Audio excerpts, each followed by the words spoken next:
Please put your hands together for Bret Weinstein, Jordan Peterson, and Sam Harris.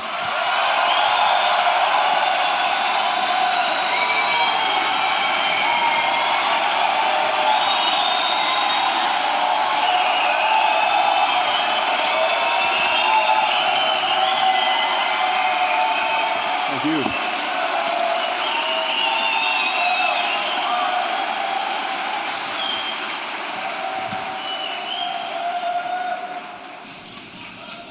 I guess we're in Vancouver. Wow. All right. That is daunting. I hope you'll indulge me here for a second. Jordan and Sam have given me the honor of moderating this debate or discussion, depending on how you view it, and I think that actually creates a certain kind of responsibility, and I want to talk to you about my responsibility and how I see it, and my sense of how you all have responsibility in this as well. I suspect that what's going to happen tonight is actually historical, which doesn't necessarily make it good. There's lots of bad history. It could be good, though, and that's what I'm hoping will happen. So the reason I say I think it's historical is that we are existing in a moment where all of the systems that have helped us make sense are breaking down. The university systems are breaking down. Journalism is breaking down.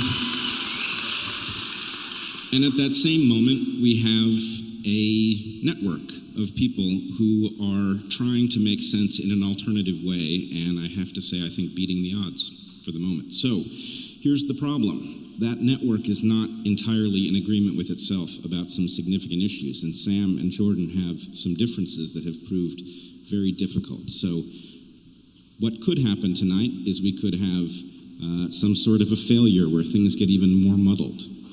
We could tread water where nothing gets clearer.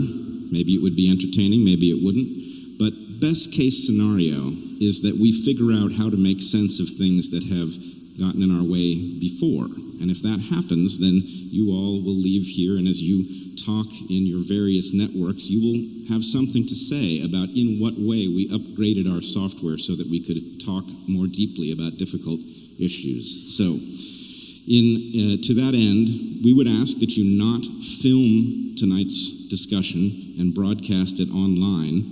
It's not that we want to hide this. In fact, we encourage you to discuss it. But we would like to have all of us feel maximally free to speak here, to try out positions that we haven't tried out before in the hopes that we can get somewhere new. All right, so.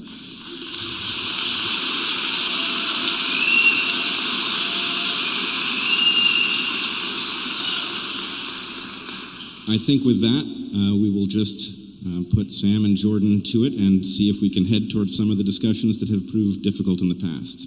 Sam, Jordan? Yeah, thank you.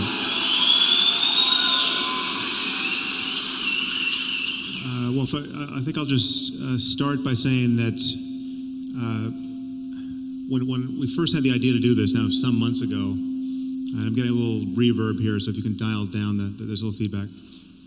When Jordan and I first decided to do an event together, it was after we did those somewhat ill-fated podcasts, and I joked that we would probably need a safe word for this event. So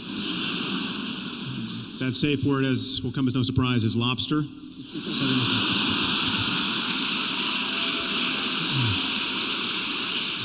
So you'll know things are dire when one of us says that. But I just want to express my motive for helping to stage these events, and because I reached out to Jordan, and it really was born of seeing him in conversation with people other than myself. I saw him do a podcast with Joe Rogan. I saw him speak to Dave Rubin. I saw him speak with Bret on Rogan's podcast, and I had so much admiration for him in those conversations. 90% of what he said in those conversations struck me as really wise and useful and well-intentioned, and 10% didn't. But I noticed that it's clear to me that seeing these successful conversations with other people who I respect, I began to wonder that I might be the problem. And I think I am the problem.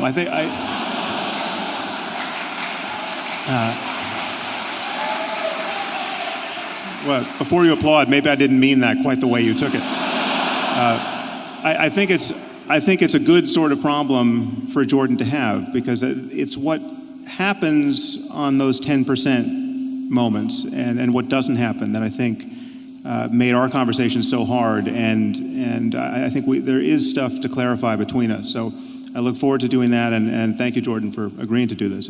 It's an honor to share the stage with you, and needless to say, having Bret as a moderator is almost an obscene underestimation of the role he should be playing on any stage, because as you know, he's been on my podcast, and that was one of the best conversations I've ever had. So thank you for doing this, Bret. Thanks, Sam.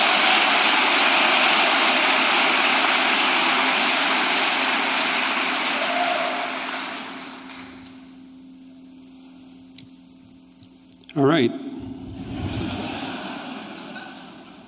So I'm going to jump right into it, I think. Here. So look, I put up a poll a couple of days ago to find out what people, broadly speaking, might want us to discuss. And I've been taking a look at that, and I took a lot of notes, which is why I have my computer here, by the way, and my phone. It's not to check my email while the debate's going on, the discussion. I thought what I might do is just lay out some places that I think Sam and I agree. And because there's lots of places we agree. And then I want to figure out where we disagree, which I've been trying to sort out, and then I want to see if we can hash it out a little bit and move forward on that a bit. So I'm going to lay out, see, one of the things that Carl Rogers said, the psychologist, was that a good way to have a discussion with someone is to tell them what you think they think until they think that what you said reflects what they said. But look, this is a really useful thing to know if you're ever having a discussion with an intimate partner, for example, is that you have to put their argument back to them in terms they agree with. It's very difficult. So I'm going to try to do that.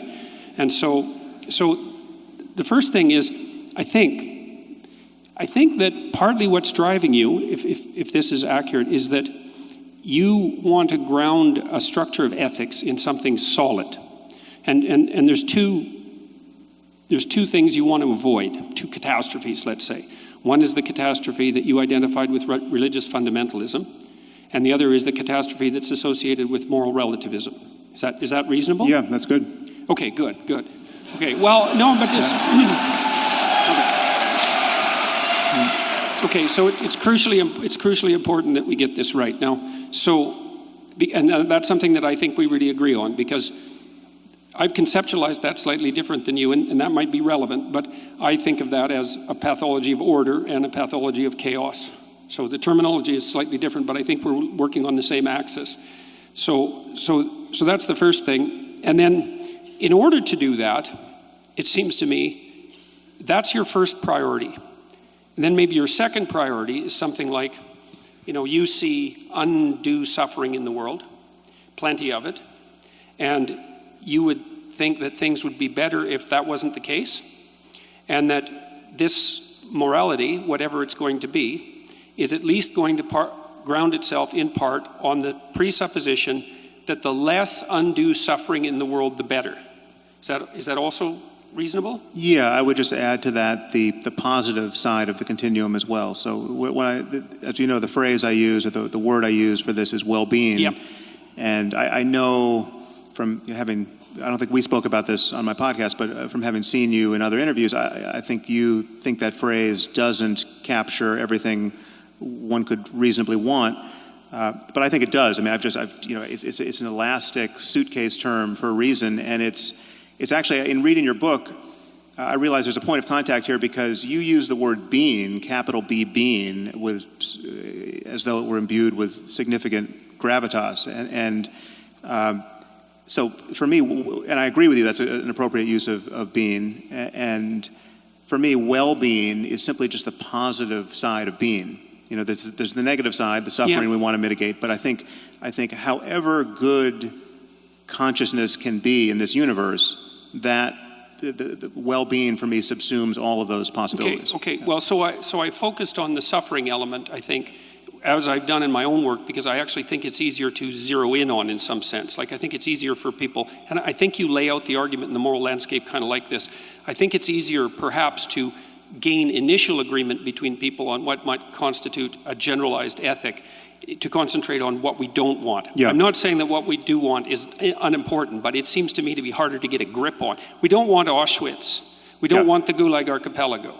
So, and there are... And I would add, to just closing the door to moral relativism here, those who do want Auschwitz are wrong to want Auschwitz. I mean, it's obviously Right. Auschwitz only happened because some people did want Auschwitz, not the victim side, but the perpetrator side.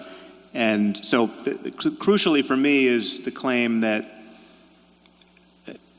I'm a realist. I'm a moral realist, and what realism means is that there are right and wrong answers to questions of this kind, and you can not know what you're missing. In fact, we almost certainly don't know what we're missing on questions of human value, and our job is to discover just how good life can be and just what variables are making it needlessly horrible, and to mitigate all of that and live in a better and better world. Okay, well, so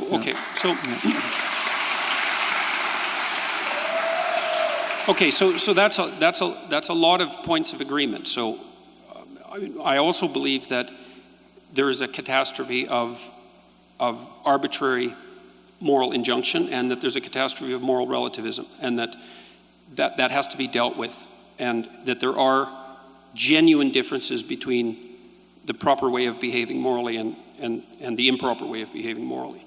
And I think that they are grounded in human universals, even though there's a wide amount of variation. So that's a lot of points of agreement, right? So we know that there's two things we want to avoid, conceptually speaking, which is the moral relativism and this kind of moral absolutism that's grounded in an arbitrary statement of facts that you identify with religious fundamentalism. I would identify that with fundamentalism more generally, not with religious fundamentalism per se, because I see it also happening in secular states, let's say, like Nazi Germany or so it doesn't seem to be religious fundamentalism per se that's crucial to your argument. No, it's not. So that just to close the loop on that, the only reason why I would focus on religion in particular there is that religion is the only language game wherein fundamentalism and dogmatism is not a pejorative concept. Dogma is a good word, specifically within Catholicism. And the notion that you must believe things on faith, that is in the absence of compelling evidence that would otherwise cause a rational person to believe it, that in a religious context is considered a feature, not a bug. Elsewhere we recognize it to be a bug, and that's why the unique focus on religion. All right, so is it reasonable to assume that we've already established, at least in principle, that there's an association between the totalitarian regimes, let's say, and dogmatism, yeah. And the dogmatism that characterizes religious belief. Yeah. What do you think, although at least in principle, the secularist totalitarian states and the religious fundamentalist totalitarian states do differ in one important regard, which is that the religious types ground their axioms in God and the secular totalitarian types don't. And so there's got to be something about totalitarianism per se that's independent of, that's associated with religious belief in the manner that you just described, but that's not particularly associated with the belief in God. There's something that makes them, that's a commonality between them. And so do you have any sense of what that might be? Well, I think one has to acknowledge that there's something uniquely pernicious, at least potentially, about religious beliefs, because they have the otherworldly variable, the supernatural variable, the you're going to get everything you want after you die, so this life doesn't matter issue. That allows for a kind of misbehavior that is especially so it seems that the claim would be that if you put forward axiomatically your claim that God exists, then you can use that claim to justify whatever arbitrary atrocities your system might throw off. Yeah, I guess the only point I was making there is that not all dogmas are created equal. Some dogmas are on their face more dangerous and more divisive. But what I'm curious about specifically is, because it seems to me that the dogmas of the USSR and the dogmas of Nazi Germany were as pernicious as any religious dogmas. And they may also share important features with pernicious religious dogmas. But it isn't clear to me, from your perspective, what those commonalities would be. Well, so, I mean, in some ways you're recapitulating an argument I've made, and this is an argument that I would make against you were you to claim, as you have elsewhere, that atheism is responsible for the greatest atrocities of the 20th century. The idea that Stalinism and Nazism and fascism were expressions of atheism simply doesn't make any sense. I mean, in the case of fascism and Nazism, it doesn't make any sense because the fascists and the Nazis, by and large, were not even atheists. I mean, Hitler wasn't an atheist, and he was talking about executing a divine plan, and he got lots of support from the churches, and the Vatican did nothing to stop him, and fascism, as you know, coexisted quite happily with Catholicism in Croatia and Portugal and Spain and Italy.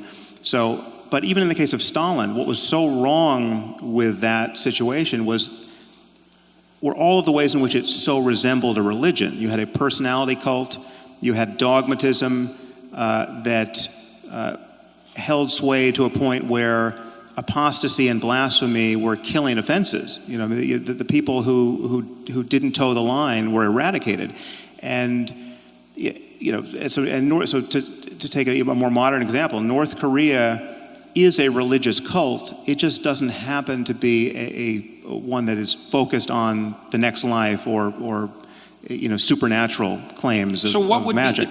So what would be the defining characteristics of a religious totalitarian movement that would make it different from a non-religious totalitarian movement? Well, because there's aspects that are similar. They're very similar. I mean, the problem is dogmatism. The overarching problem is believing things strongly on bad evidence.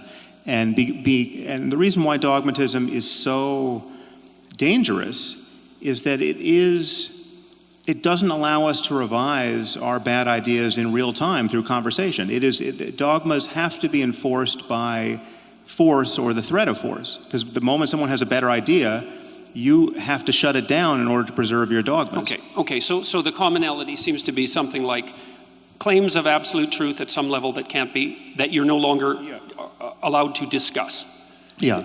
So that's another point of agreement then, I would say, because part of the reason that I've been, let's say, a free speech advocate, although I don't think that's the right way of thinking about it, is because I think of free discourse, like the discourse that we're engaged in, as the mechanism that corrects totalitarian excess or dogmatic excess. And so I also think that systems of governance that are laying themselves out properly have to elevate the process by which dogmatic errors are corrected over the dogmas themselves, which is why I think the Americans are right, say, with regard to their First Amendment, is the process of free speech is the process by which dogmatic errors are rectified, and so it has to be put at the pinnacle of the hierarchy of values, something like that. No, I think you and I totally agree about the primacy of free speech. Okay, good. Okay, so that's another, fine.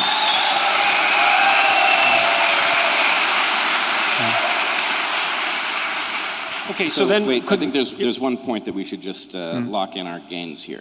It sounds like what you're saying is that the reason to fear religious dogma is really on the dogma side and not the religion side, which at least leaves open the possibility that something could exist over on the religion side that doesn't have that characteristic, right? That often they travel in tandem, but that the thing to fear is not the religious belief, it is the dogmatic nature of the way it is conveyed. Oh, yeah. Is that fair? The other way to say that is the only thing that's wrong with religion is the dogmatism.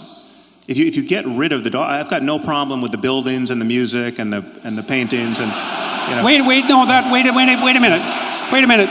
That's not a trivial point, and it's not just a joke, because the buildings and the music are very important parts of the religious process. And so I know there's a humorous element to that, but it's not like Sam is throwing out the baby with the bathwater there. And to go further than that, I've got no problem. In fact, I'm deeply interested in the phenomenology of spiritual experience. So whatever experience someone like Jesus had, whoever he was historically, or any of the other matriarchs and patriarchs of the world's religions, that phenomenology is subjectively real. I mean, it's diverse. I'm not saying everyone's had the same experience, but there are changes in consciousness that explain both how religions have gotten founded by their founders and the experiences people have had in the presence of those people or by following their methodologies that seem to be confirming of the dogmas that grew up around those traditions. And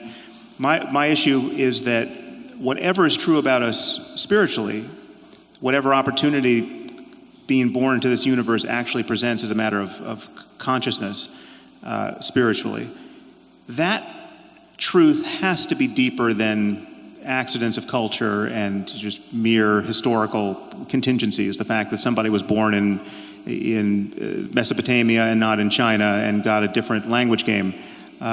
So whatever is true there has to be understood in universal terms about the nature of human psychology and the human mind. Okay, so another thing that I wanted to just point out obliquely, and then I want to return to outlining maybe where we agree, is that one of the things that was really shocking to me, I would say, was my reading of what was originally Jane Goodall's discovery about chimp behavior, because there was this idea that was really rooted in Rousseauian thinking that the reason that people committed atrocities in the service of their group identity, let's say their tribal identity, was because culture had corrupted us. So it was a uniquely human thing.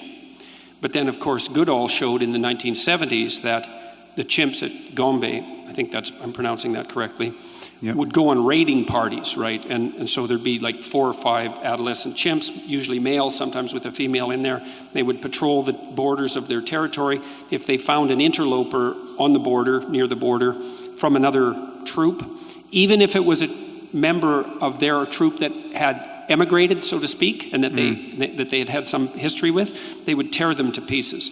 And of course, that was shocking to Goodall, my understanding is she had some trepidations about publishing it, although she did. But then that's been noted repeatedly in other forms of chimp behavior. So, see, I've been really interested in the commission of atrocity in the service of belief. And it's tempting to pin that, say, on dogma and then to associate that with religious dogma. I think that's all tempting. But the fact that chimps do it shows that it can't be a consequence of something like religious belief, unless you're willing to say that the reason that chimps commit atrocity in the service of their troop and their territory is because chimps are religious. And so they're not religious, and they don't really hold a secular totalitarian viewpoint, but they still act out the atrocity element that's characteristic of human behavior. And so to me, that makes the problem deeper than one of mere, let's say, surface statements about metaphysics. Well, obviously the problem of primate aggression, which we've inherited along with the chimps, is deeper, or at least different, than the problem of religious violence or totalitarian political structures that get the worst out of people. So, we have these primate capacities that we have to correct for, and we're busily trying to correct for almost everything that we've been evolved to do. We don't like the state of nature for good reason, and virtually everything that's good about human life is born of our, I would argue, culture-based and highly intelligent and necessary effort to mitigate what is in fact natural for us. And there's nothing more natural than tribal violence, which of the sort that you're describing in chimps. Okay, so then it also seems like we agree that the core element of tribal alliance, which would have its roots, say, in the chimpanzee proclivity to, or its analog in the chimpanzee proclivity to identify with the dominance hierarchy of the troop, is something that's a source of the proclivity for human social aggression that's independent of its, at least independent of any obvious religious substrate. So there are other reasons for group belief and the commission of atrocity that can't be directly attributed to religious dogma. Yeah, but and what most worries me about religion, I would say, obviously religion can channel these primate urges in unhappy ways. So you can get tribal violence that gets amplified by religious dogmatism, and that should trouble everyone. But it's not unique to religion. It's also nationalism, and it's racism, and it's all other kinds of dogmatism. But what most worries me are those cases where clearly good people who are not necessarily captured by tribalism per se are doing the unthinkable based purely on religious doctrines that they believe wholeheartedly without good evidence. So You have the person who joins ISIS, who wasn't even Muslim before they converted, 16 months ago, and they go all the way down the rabbit hole to the most doctrinaire, most committed, most uncompromising view of just how you have to live in this world if you're going to be Muslim. And they join ISIS based on the idea that salvation only goes one way, and that dying in defense of the one true faith is the best thing that can happen to you. There's no question that there are individuals who have made that journey. In fact, there are individuals by the thousands who have made that journey.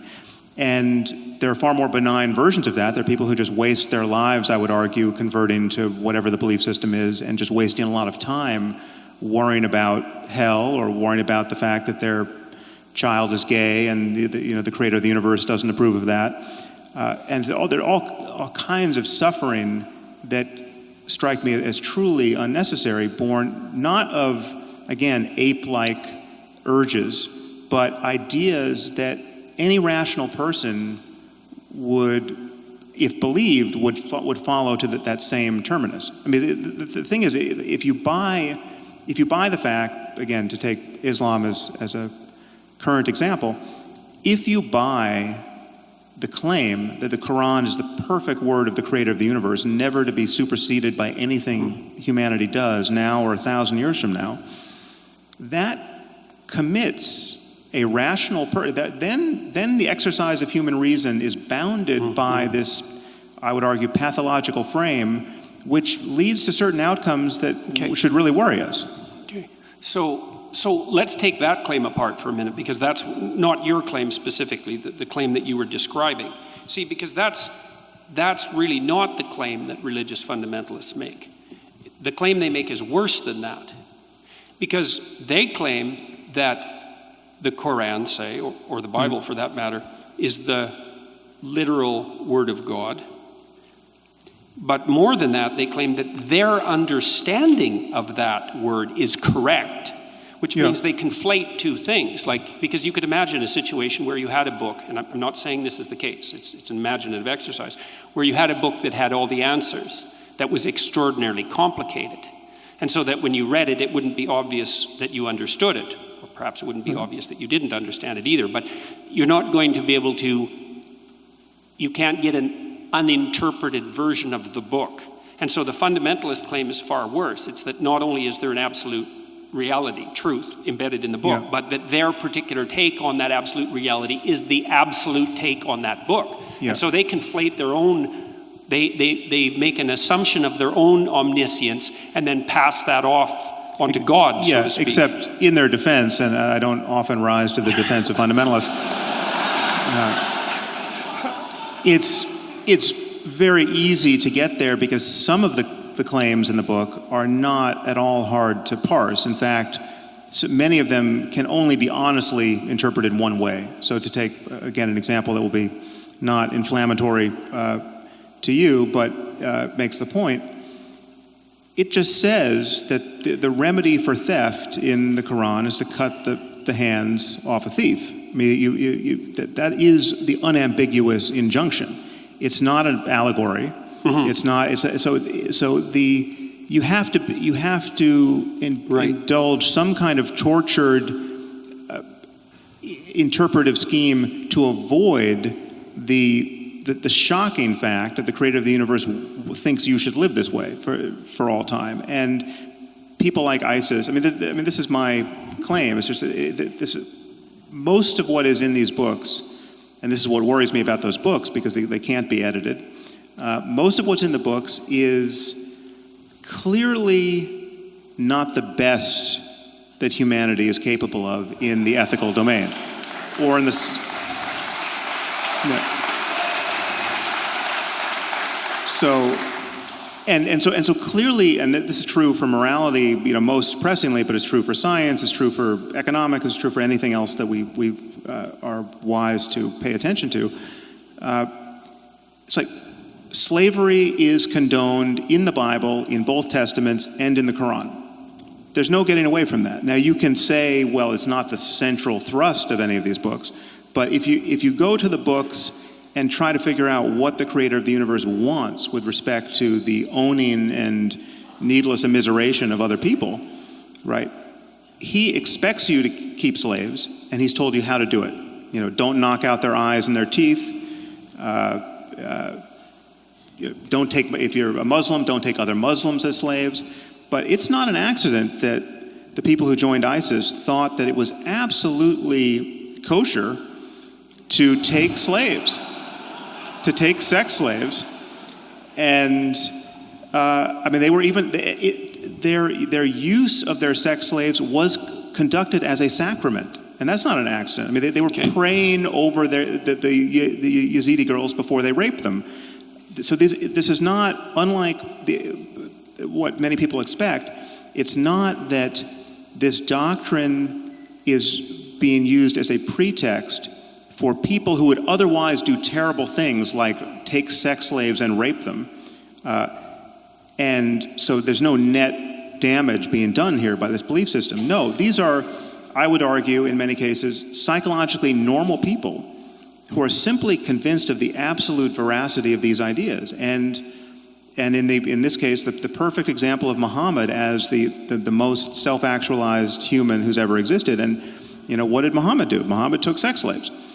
So, you know, then once you grant that, and this is where there's a tension between, you know, how we pursue the same goals. Like, you know, as we've just established, we have many of the same goals. But insofar as you make religion look palatable, insofar as you suggest to your audience that they can have their religious cake and eat it too, they can have their reason, they can have their respect for science, they can have a 21st century worldview, but they can also hold on to everything they love in Christianity or fear to lose. And it's undoubtedly mostly Christianity, but whatever, any religion. My concern is that it keeps us shackled to these Iron Age philosophies and these Iron Age conversations where we should be having a 21st century conversation about everything, ethics included. Okay, so...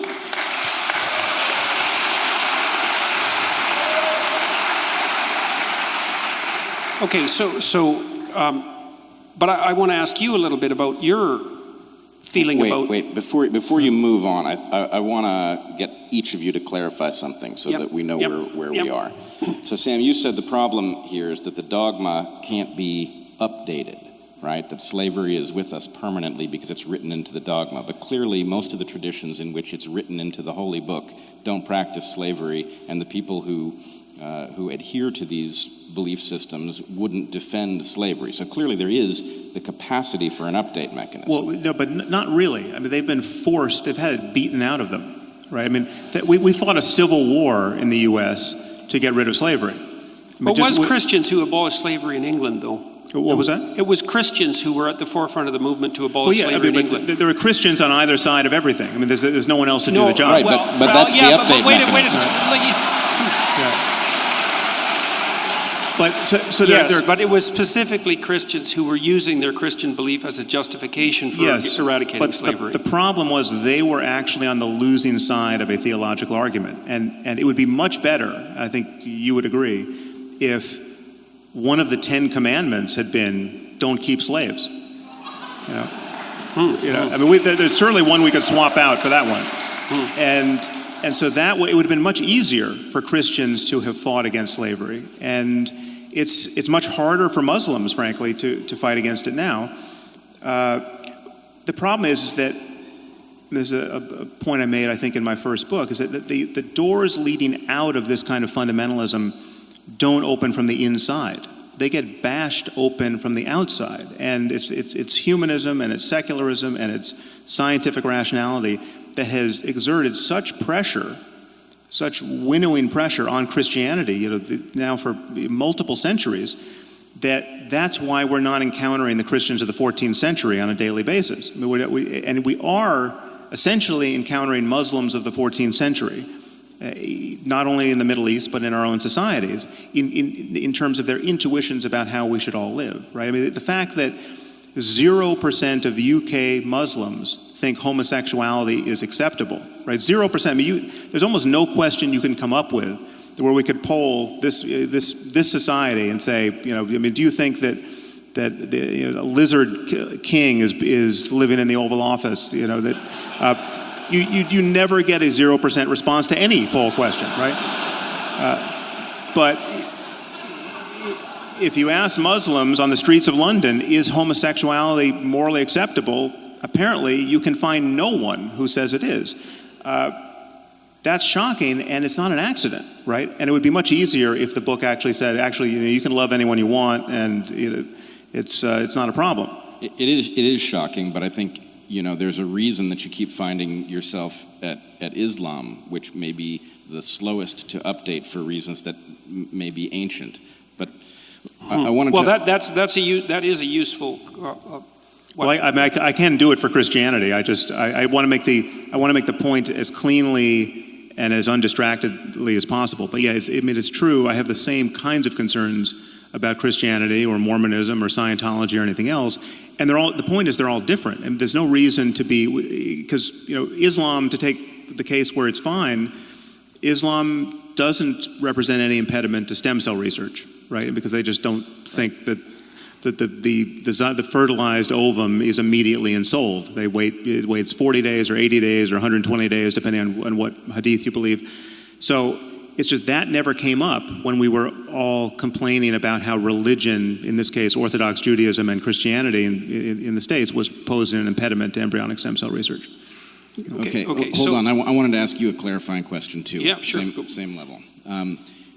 Would you agree that there are things written into these religious texts that are unambiguously unacceptable viewed through a modern lens, and not because the texts are so complicated that we have misunderstood something, but there are things that are just written in there that we now understand to be wrong?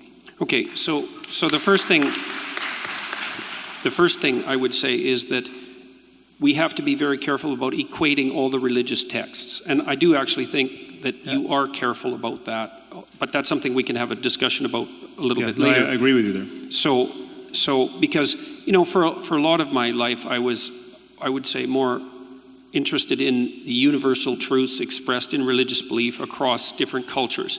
But I've become more and more aware of the important distinctions between the religious cultures, maybe in the last 10 years. So it isn't clear to me that you can just throw all religious dicta in the same bucket. And there's complex reasons for that. So, and one question, which you kind of sent at Sam already, is, do you see a hierarchy of unacceptability between different religious doctrines? And I would say yes. You acted, okay, fine. So, okay, now, but here's an interesting issue. And I think we're starting to zero in on, we've covered what we agree on, a lot of it, but there's another thing. Answer Bret's question, because I think it was sorry, I answered the first half of it, but the second part is, I think that, this is where I'm going to sound like a postmodernist, which I really hate.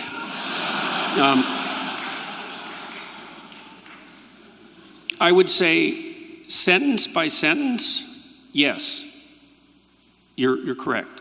Paragraph by paragraph, perhaps.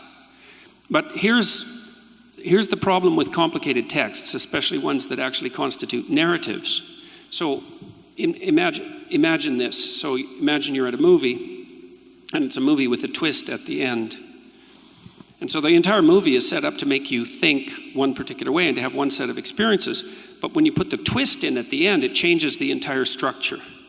And so this is one of the complex problems that actually led to the rise of postmodern interpretations of literature, which is that if you take a complex narrative, there's a very large number of ways of interpreting it, and it isn't self-evident which of those are canonically correct.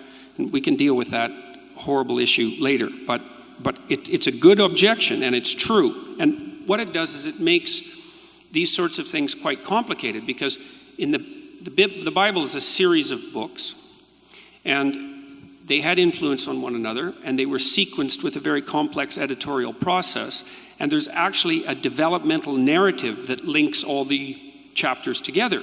And what that means, this is, at least I'm going to speak from the perspective, or in terms of analysis of the Christian Bible, what it means is that you have to read the beginning as if it's also influenced by the end, which is what, by the way, and in case you think that I'm weaseling around here, and I'm not, is that that's exactly what you do every time you read any story, any work of fiction. You say, well, you're not claiming that the Bible is a work of fiction. It's like, that's just a cheap objection. That's not my point. My point is that it's a narrative. And everything in a narrative is conditioned by all the rest of the things in the narrative. And it's well known, like if you're a screenwriter, for example, there's an old dictum, I don't remember who generated it, was one of the great Russians, that if there's a rifle lying on a table in the first scene, that it better be used by the end of the second scene, or it shouldn't have been there at all. So there's this coherence. I'm looking for the rifle in your answer to this question, though, Yeah, because I want it to be used. My point is that it isn't reasonable to take a single sentence out of a coherent narrative and say that stands on its own, or it's rarely reasonable, because you have to interpret the word in the sentence and the sentence in the paragraph and the paragraph in the chapter and the chapter in the context of the entire book. You have to do that. Now, you could object, and reasonably so, that there are some sentences that are so blatant that you can't use context to paraphrase them, let's say. But I think you also have to give the devil its due. The Christian Bible is a developmental narrative, and the beginning has to be read in light of the end. And is it a fact? Okay, well, so what does that do to Moses' laws of war? This is not a narrative. This is instructions about what to do when you invade a foreign land. If you intend to take over that land, you kill everybody, right?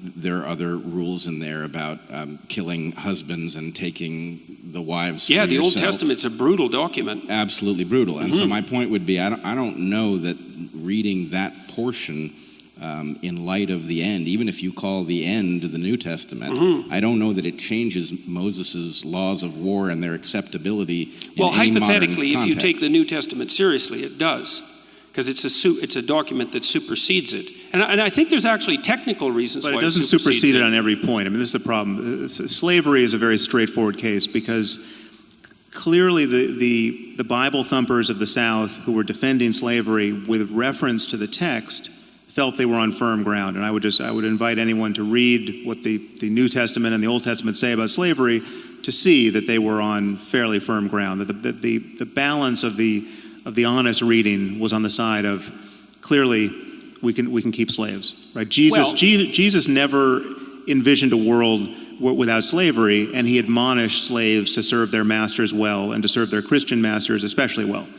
The English Protestants wouldn't have agreed with that because, like I said, they were at the forefront of the fight against slavery. Okay, but I think they there were was clearly influenced by something outside the text, and this is, again, you're making this harder than it is, and my concern is why. Right? Well, I don't think I am, Sam, because I think that the fundamental message in the New Testament, for example, is that so then you acknowledge that the Old Testament, so Jews are in possession of a book that has some diabolical passages that would be better left out.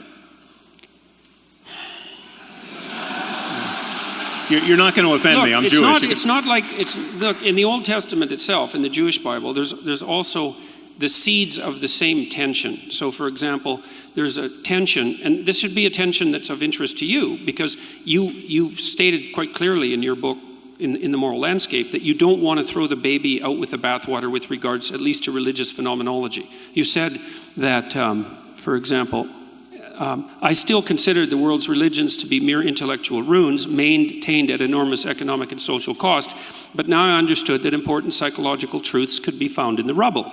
Well, I'm trying to find the important psychological truths in the rubble. But we have to decide also if we agree about that. Like, are there important psychological truths to be found in the rubble? Oh, absolutely. Okay, But the problem with revelation, this notion of revelation, this notion that some books weren't written by smart people, they were written by God, confines you to taking the whole text, even though this text was cobbled together over centuries, and for whole centuries, some books were in the New Testament and then they got thrown out centuries later, and some books weren't in and then got put in. So it's an all too human process that got us these books in the first place. But once they were set, the believers imagine that you're stuck with every passage. And there are passages in the Old Testament that tell you to stone a girl or a woman who's not a virgin on her wedding night, take her to her father's doorstep and stone her to death, right? And where you find... We can probably agree that those are wrong. So there's another point of agreement. But you don't have to read the book to the end to know that it's wrong. I mean, you can get that from the paragraph. Yeah, but that isn't what I said. I didn't say you had to read to the end of the book to know that it's wrong. I said that you needed to read to the end of the book to contextualize those statements within the whole. I didn't say that you needed to read. There's no exculpatory context to those kinds of statements, and that's a problem. Well, there is in the Old Testament. There's a real tension, and this is, I think, the tension that would be of interest to you. Is there's a tension between the dogmatic and the prophetic traditions, and I think to the degree that you're interested in religious phenomenology, you find yourself on the side of the prophetic tradition, and the prophetic tradition has implicitly in it what would you call an implicit damnation of those cruelly dogmatic rules. You see that emerge all the time in the prophetic tradition. Arguably in Christianity. I mean, I think. No, in Judaism, it's clearly there in the Old Testament with the distinction between the. I was going once again to Islam, but every prophetic. I mean, the notion of prophecy is dangerous and worth worrying about. I mean, the idea that any ancient book contains in it a perfect description of rightly interpreted, however difficult to interpret it. If you're only smart enough, you could extract from this text a perfect window onto the future, right? And that whole generations of people have lived by the lights of this cockamamie idea, right? That the world is going to end and its ending is going to be glorious, right? This is at the center of most eschatologies. It's just that when the wheels come off totally, right? That's on some levels the best thing that's ever going to happen, because it's showing you that in this case Jesus is going to come back and throw the sinners into a lake of fire.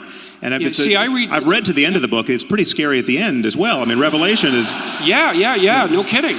Well, that's a really good objection. But like when I did my lectures on the Bible last year, I said that they provided a psychological take on the biblical lectures, and that's what I'm going to attempt to maintain here. Because I don't believe that I'm qualified to make fundamental metaphysical statements, but that the scene that's delimited out at the end of Revelations, that's a very interesting book read psychologically, because it's very complicated. Anything. I mean, this is we should talk about. Well, let me just address that. I'll only take a minute to do it, and I'll try to be succinct. So there's an idea that's expressed in that book, is that it's something like things are always falling apart in a fundamental manner. It's built into there's an apocalyptic element to human life. We fail in small ways and we fail in catastrophic ways, and everything that we have, we lose and we die. So and societies come to an end. There's an apocalyptic element built into the structure of human reality. And part of what's revealed in that strange book at the end, which is like a hallucinogenic nightmare in some sense, is that the hero is born at the darkest point in the journey.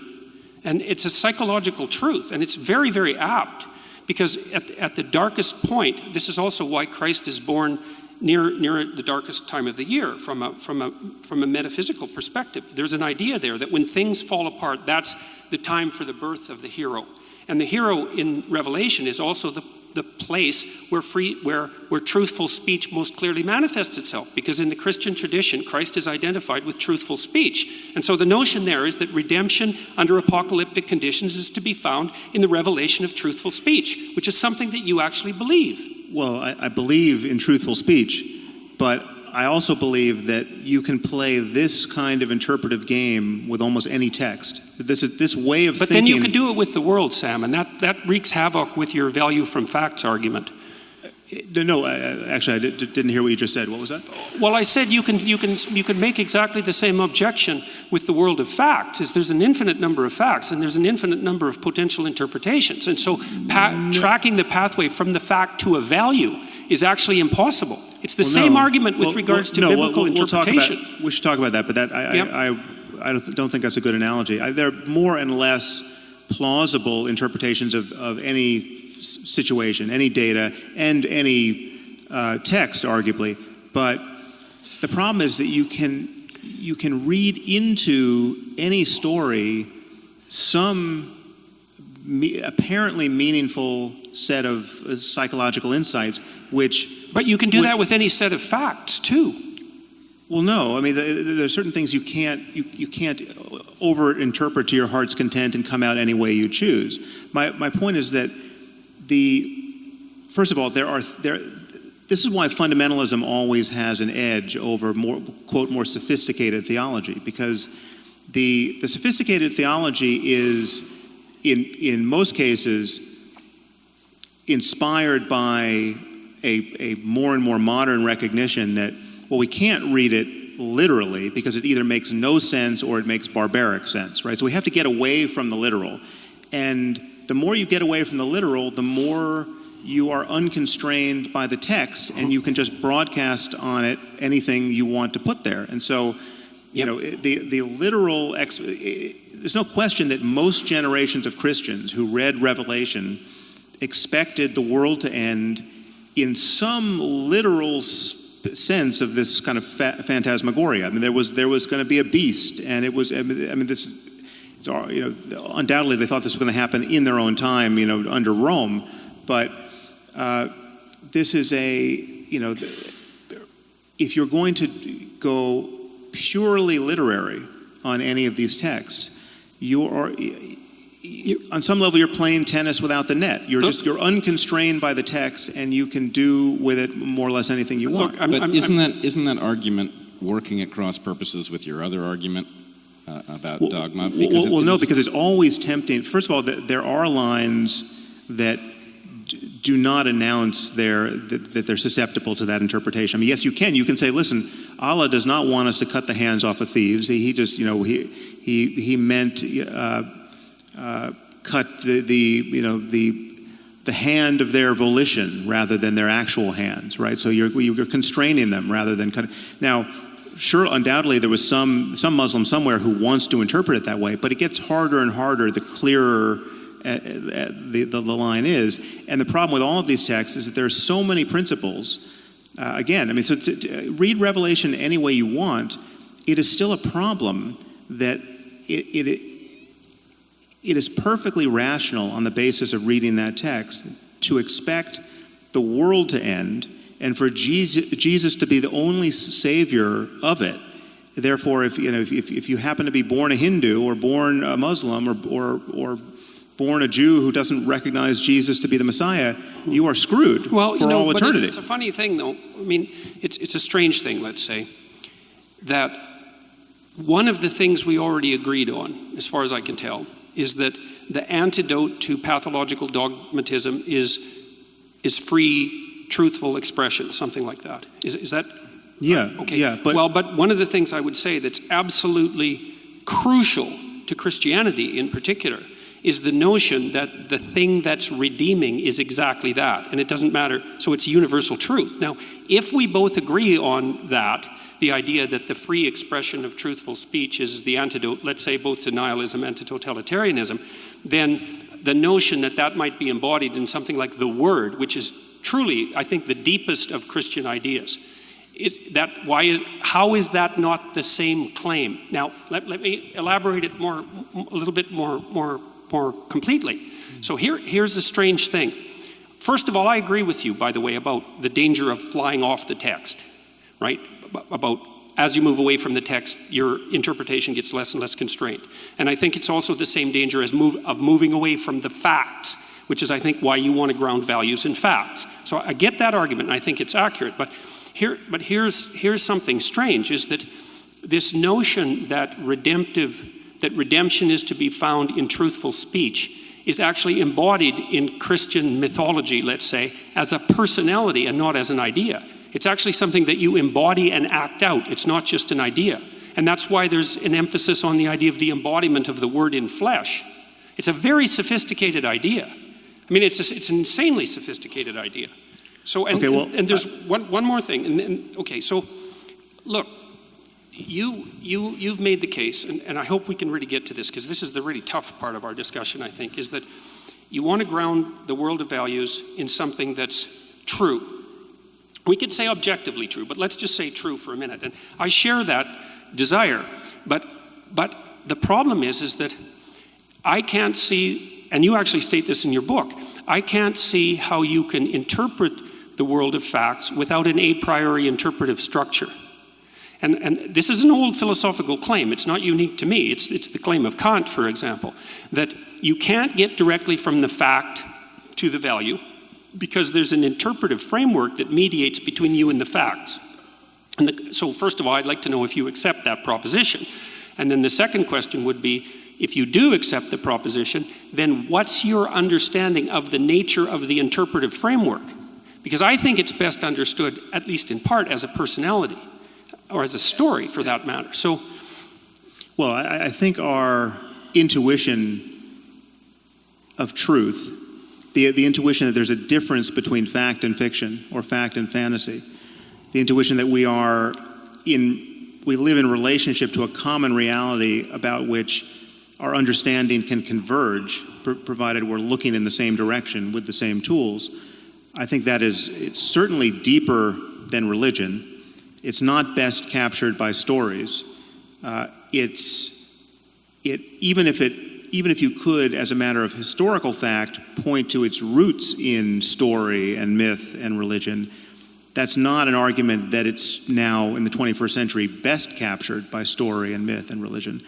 I think it is a fundamental intuition to which our sanity, both personally and intersubjectively, is anchored. I mean, to lose a sense of objective reality is to lose the platform on which you can communicate with anyone and or rationally expect anything to happen a moment from now. To think that your memory represents something about a prior state of the world and your beliefs represent something about a possible state in the future, all of this is anchored to a sense that there's a difference between knowing something really and just imagining it, right? There's a difference between perception and hallucination. All of these distinctions are born of this intuition. I think we have fundamental intuitions which are either impossible to analyze or can be analyzed with respect to only other intuitions, which we deem more rudimentary, upon which everything else we do as a matter of knowledge gathering and sense making is built. So the intuition that 2 + 2 makes 4, right? You at some point you learn basic arithmetic, and you learn what addition is, and it's demonstrated to you with objects, and you're shown you take 2 apples, and you take 2 more apples, and then you have 4 apples. Look, just count them.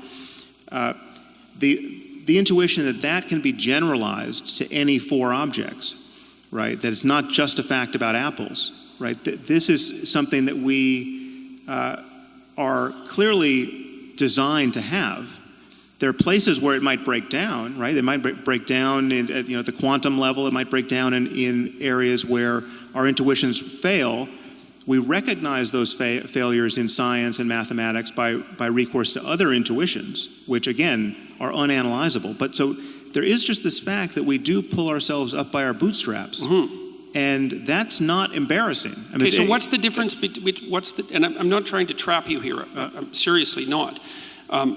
So there might be mathematical intuitions, a prioris, let's say. Kant identified time and space as a priori intuitions. Right. But I think there's a third category of a priori intuitions that are in fact stories, or they're personalities or stories. So let me give you an example. So I'm going to do a quick rereading of the moral landscape. So because, see, you talk about G.E. Moore's argument of infinite regress. If you claim that something's good and you equate it with something, you can also ask infinitely why the thing you're equating it with is good. Now, it seems to me that the way that you step out of that argument, and correct me if I'm wrong here, is you tell a story. I'm not trying to be smart about that. You tell 2 stories. You tell a story about someone who has an absolutely terrible life. They're in a jungle where nature is trying to kill them all the time, and while they're trying to be killed by nature, while nature is trying to kill them all the time, horrible barbaric thugs are making their life miserable in every possible way. Okay, so that's one pole, let's say. And then another pole, you identify, and these are hypotheticals, so I guess they're fictions, that's one way of thinking about it, even though they're extracted from real situations.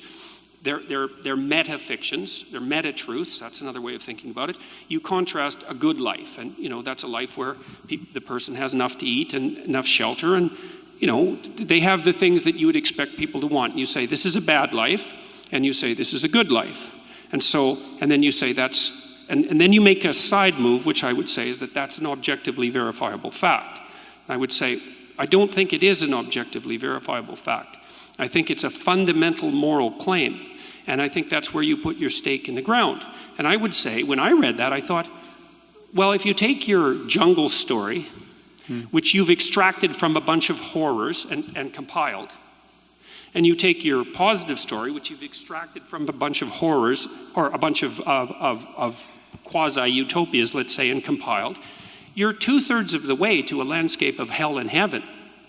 Right. Well, so then why not continue the abstraction and say, look, what we're really trying to avoid here is hell. Oh, yeah. What we're really trying to move towards is heaven. Yeah, but well, as soon as you do that, you're in a religious landscape. No, but my name for hell is...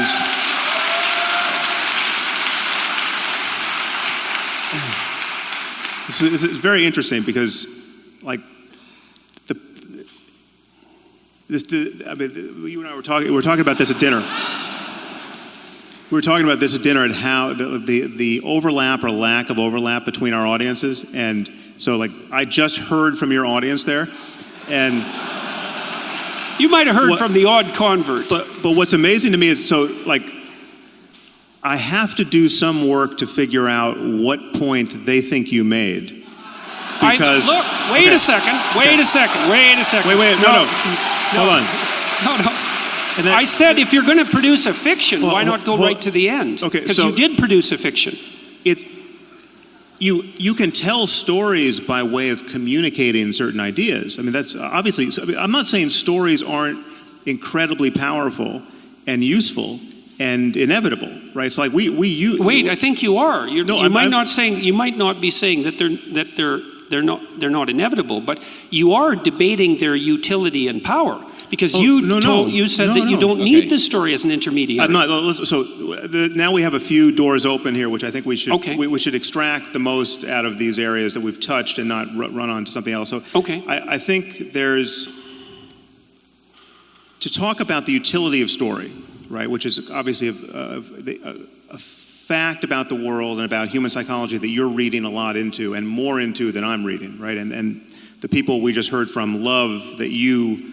Well, maybe I'm reading more into it than you are. I'm not sure about that. But you talk a lot about the primacy of stories, and you are trying to get me to admit that even I helplessly resort to storytelling to make my points, right? Well, you did there. I think this is a good place for us to, and I don't want us to get bogged down, but I think it's a good place for us to touch this topic of the distinction between literal and metaphorical truth, which you might want to introduce it, but because that in my mind that covers this different emphasis on stories. Okay, briefly, but we are at 60 minutes, and we had agreed to go an hour and 15 before we start Q&A. So I agree that metaphorical truth is relevant here. Metaphorical truth is my argument that there are some things which are literally false, but if you behave as if they were true, you come out ahead of where you would if you behaved according to the fact that they are false. And so that these things hover in a kind of intermediate space. To call them false is incorrect. Right. And I hear Jordan wanting to call them true because they're so useful. Right. Well, but you also look, this is what happens in the moral landscape, I think. Tell me why I'm wrong, because I'm really trying to understand it. See, I think you dealt with G.E. Moore's problem of infinite regress by staking a moral proposition. And your moral proposition was, look, here's a way things can be horrible, and here's a way things can be good. Can we accept that this is horrible and this is good, and that we should move towards good? And if the answer is yes, we can accept that, then we can proceed. And maybe we can even proceed with extracting values from facts, but we have to accept that a priori presupposition first. And you insist that we have to accept it because it's objectively true. And I don't think that's correct. Well, so let me just get the proposition clear. Yeah. So my argument is that the worst possible misery for everyone is bad. That's hell. Okay, so hell is the religious version of that, but you can forget about religion or whether there's a God or anything else. That we live in a universe that admits of the possibility of experience. I'm asking you to imagine a universe where every conscious mind, every mind that can have an experience, is tuned to the worst possible experience for that mind for as long as possible. So there's no silver lining, there are no lessons learned. Everything that can suffer suffers as much as it possibly can for as long as it can. Mm-hmm. Now that includes human beings, it includes animals, and it includes future AI that we might build that can suffer. It includes beings that we'll never know about, right? So my argument is that's bad. If anything is bad, that's bad. Okay, we don't disagree that hell is bad. If the word bad is going to mean anything, that's bad. And you can't say... That's fine, but it's not a factual claim. No, it is. It's a factual. It's a claim about... So I would argue to you, and again, it's hard to impart this intuition if someone doesn't share it, but if someone doesn't share this intuition, I have no way of interpreting any other word that comes out of their mouth after they admit they don't share this. So just imagine someone saying... But even that doesn't make it a factual claim. No, so again... So you guys are going to get stuck here, and I think you're going to... Yeah. No, again, give us 1 more minute. Okay, one more minute. 1 more minute, because I don't think we'll get stuck here. Every claim we make about anything, at a certain point... If you trace all the tools we're using down to, turtles all the way down to something that we can't explain and justify, right? This is true of physics, it's true of mathematics. I just said it was true of arithmetic. Gödel proved it's true of arithmetic. I mean, we have intuitions of truth that can't be cashed out by recourse to the system itself. And it's true morally, I would argue, in this sense, that yes, the worst possible misery for everyone is bad. And if you're going to say, well, okay, who knows? Maybe it's good. What does bad mean? What bad means? Bad okay, means that again, you guys are going to get stuck. Let me try to help. It's okay. Really. It's okay. What does bad? I agree hold with on. you. I really think that we're going to go down a rabbit hole here, and we'll never come back out. This is a crucial issue. It's an absolutely crucial issue. This is why you get stuck. All right. So we have a mutiny here. We're at war with our moderator. Yes. Give us 2 more minutes because it is crucial. Okay. Well, so let me. I mean, honestly. By the way, I have a prediction that in 2 minutes we won't be any farther than we are now. Okay, let's bet. I'll bet you $1. You're literally playing devil's advocate here because you don't believe that hell might be good. No, right? Of course not. Okay, I didn't say that for a second. So you're willing, I agree that it's bad by definition. This isn't I would argue that anything if you're going to use the word bad and good, or better and worse, or make any value judgment about anything, it will implicit in those judgments will be an acknowledgement, whether you're going to acknowledge it or not when I put the question to you, that the worst possible misery for everyone is bad. You can't use the word bad unless you're going to acknowledge that. I'm not disagreeing in the least about that. Okay, not a bit. So it's built into your good and badding with respect to every other situation in life. Fine, I agree. If you're going home tomorrow and a bus drives by and cuts your hand off, and you say, well, that was bad. It only makes sense with reference to this underlying claim. Well, it would be worse if the other hand got cut off too, and everyone's hands got cut off. You're beating a dead horse here, man. I agree with you.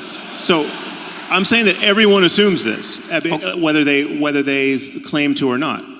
Okay. So to say, and this is how I bring G.E. Moore's argument to end. Yeah, right. He says his argument depends on it being intelligible at that point to say, well, is that really bad? Is it really bad? Okay, well, what would really bad be if the worst possible misery for everyone didn't get you there, right? There's no other space to occupy. I'm also not disputing the utility of your move to bring G.E. Moore's infinite regress to an end. I'm disputing something very specific. I'm disputing the issue that that's a factual claim. That's all. Well, hell is bad. We should avoid it. It brings Moore's infinite regress to an end. All of that, I agree. It's deeper than a factual claim. It's just a claim about it's a claim that is required to make any value judgment intelligible. Right, any value judgment. So, yes. so it's like it's not an arithmetical claim. So an arithmetical claim about addition in this case is now you're making my point you for could say me. you could say the same thing. You could say, when I say 2 + 2 makes 4, you could say, but is that a factual claim? And there's some way of jiggering the way you talk about facts with respect to mathematics, where I could say, well, it's not a factual claim, but it's an arithmetical claim. It's a mathematical claim. Well, right? I'm also not trying to. I just don't see. I don't see a need to balkanize our claims in this way. Yep, fine. What I'm trying to do is what I'm really trying to do. We need the problem I have with your argument, and this isn't. I don't mean that you're wrong. I see what you're doing, and I see why you're doing it, and it's, as far as I can tell, it's laudable. But the problem is that, as far as I can tell, there's problems it doesn't solve, and there's other problems it leaves unaddressed that don't have to be unsolved or unaddressed. And one of the problems is this problem of the intermediary interpretive structure. And you already said we need intuitions to guide our interrelationship with facts. Okay, so we've already agreed on that. So the question is, what are the nature of these intuitions? And I'm saying some of those intuitions take the place of stories, take the form of stories, but even more than that. So I'm going to go after the hell thing again, okay? Because you said, well, it's bad, and you made sure that I also agreed with that, which I do. I agree with that. And then it's a point of profound agreement between you and I. Like, I've spent my entire life trying to understand why people did the worst things they could possibly imagine in the service of their dogmatic beliefs. And so I think that that's not good, seriously, and I'm no fan of moral relativism. So we're on the same page there. Now, but what I noticed in when you wrote The Moral Landscape is you tell it, and I'm not trying to trap you, you tell a story about, it looks to me like it's a story about heaven versus hell, essentially. Let me use that language momentarily. But it's also a story about good versus evil. And this is why, is because the question is, what's bad about hell? Now, you say the suffering. It's like, fair enough, man. True enough, but not true enough. So in Dante's vision, what's also bad about hell?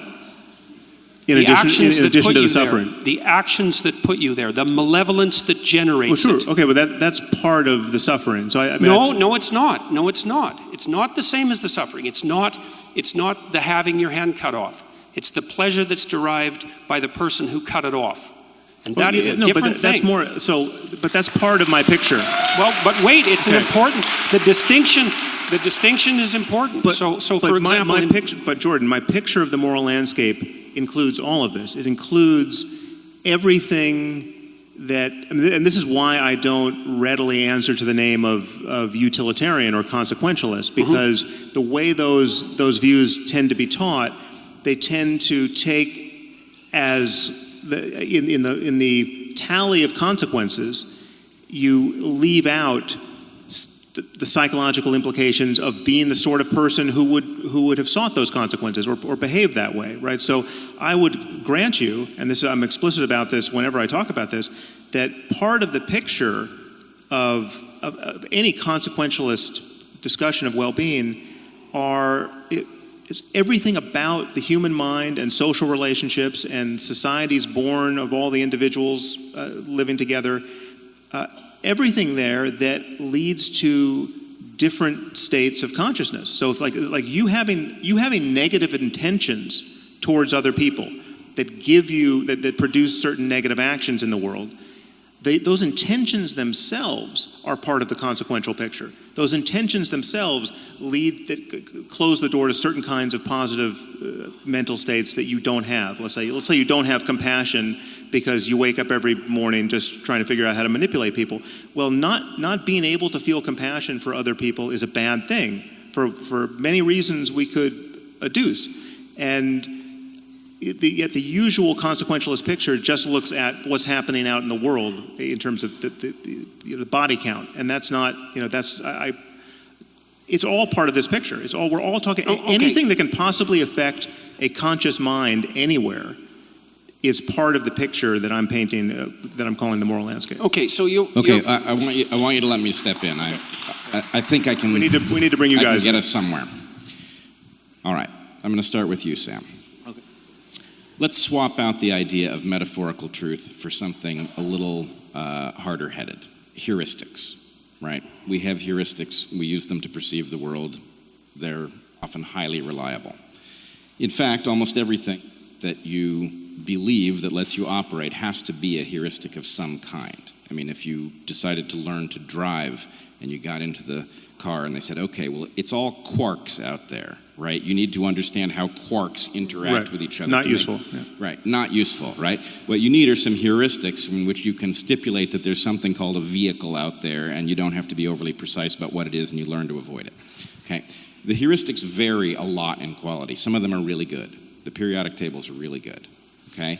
The idea of gravitational potential energy is kind of crappy, right? If I have a phone on a table here, I can tell you how much potential energy it has by measuring its mass and its distance from the ground, but if I've got a hole at one depth on one side of the table and another depth on the other side of the table, I can't calculate it because it's a crappy heuristic. Works well enough in regular stuff. Right. Now here's the question.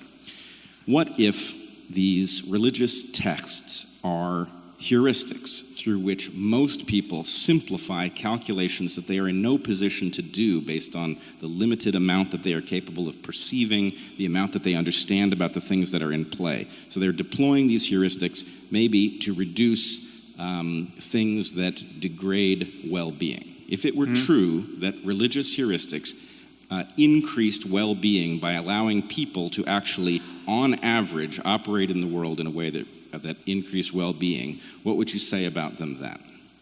Well, I would worry much less about them, obviously. I mean, and that's why I don't treat all religions equally. I mean, they're religions I literally never think about because I'm not seeing the daily casualties of those belief systems. So, But you say that as people get away from fundamental versions of these things, and I'm not advocating for fundamentalism here, but you say yourself, as people get away from the fundamental versions of these things, things tend to go haywire. And so, in essence, what you're saying is that as they tend to go haywire in what sense? Oh, I thought I was interpreting... Multiplicity of interpretations. Right. Well, yeah, but so people are in moral search of better problem. heuristics. I think the pressure is some of these heuristics are obviously so bad that there's civilizational pressure to find better interpretations. Ones, But you said that the fundamentalists have an advantage. Yeah. What is that advantage? Because if you just go back to the text and say, listen, I want to understand what these words mean, right? You get at the first pass the quote literal interpretation, right? And you're not bringing any armamentarium you've got from the outside, from other parts of culture, to parse the text. You're just trying to, if it's in English and you speak English, you're just trying to decode the words, right? And when it says, if the girl's not a virgin on her wedding night, take her to her father's doorstep and stone her to death. That you know what stone means, you know what girl means, you know what father means, and you're 90% there to an obvious atrocity. Right? I get the horror of it, and we'll get to that in a second here. Yeah. But the basic point is to say that the fundamentalists have an advantage is to acknowledge something functional about those stories, which I'm claiming are going to be some kind of evolutionary heuristic for living a life. Doesn't make them defensible. They have an advantage. It's not an advantage that.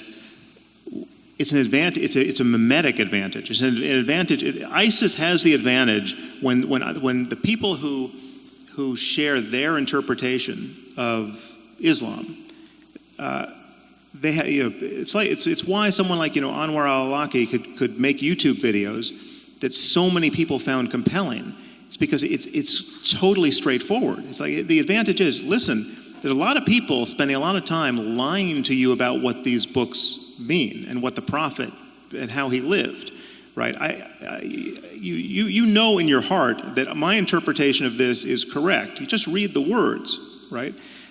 And there's a strength in that. There's an honesty in that. It's clear when it says sacrifice a goat. Goat means goat, right? Like you don't have to do something else to make goat mean having nothing to do with goat, right? And so that it's an asymmetric war of if you're going to try to make your dogmas more and more palatable by importing stuff that clearly was never even in the worldview of anyone who birthed these religions, you're not doing that because you want to live even more by God's word. No, you found some of God's words unacceptable, right? And every fundamentalist can sniff that out, and they're right to sniff it out, because in fact, it is in fact the motivation. Okay, good. So I think we've got a tenuous kind of agreement that there might be some kind of utility, that utility might be morally questionable sometimes, but that there is some reason that people would resort to a fundamental, simple interpretation, because as they depart from that interpretation, things get more difficult and it creates some kind of disadvantage. Well, part of the problem with that would be that as you move away from the text, you fractionate the moral belief system and you end up with a nihilistic situation. So as you move away from dogmatism, you move towards the parallel danger, which is moral relativism and nihilism. And so hopefully you can find some balance. So let me ask you... No, I want to ask you a question. Oh, yes, okay. Yeah. So, and also, what time do we actually stop this part? Because it's 10. I just missed the time card. But I think we have another couple of minutes. Okay. So... There's no objective reality to time, I think. Actually, it's a pretty good conversation we could have. But, okay. So here's my question for you, is if we agree that there is some way in which religious texts carry some kind of value because they allow people to figure out how to navigate their lives in ways that might reduce suffering, reduce the complexity of the choices that they have to make, presumably you will agree that that would be consistent with an evolutionary interpretation, that the fact that the stories themselves are yes. functional would provide an advantage to those who were deploying them. Yes. So here's the problem. Isn't it then also true that those stories are responsive to past environments? And so the claim that these things might be timeless would be suspect. And yes. in fact, you would expect a spectrum of durability. Some stories would be right in a brief moment. And, yes. Okay. All that's true. All that's true. So far, so good. Well, so far, so good. This is actually, I think, quite excellent then, because what we have is a recognition that there is something to these belief systems that has to do with practical realities in the past, and we also have an acknowledgement that we cannot trust in these things based on simple faith, because even if they can be certain to have worked at some point in the past, we don't know what their relevance is to the present. Right. Okay. Fair enough. All right.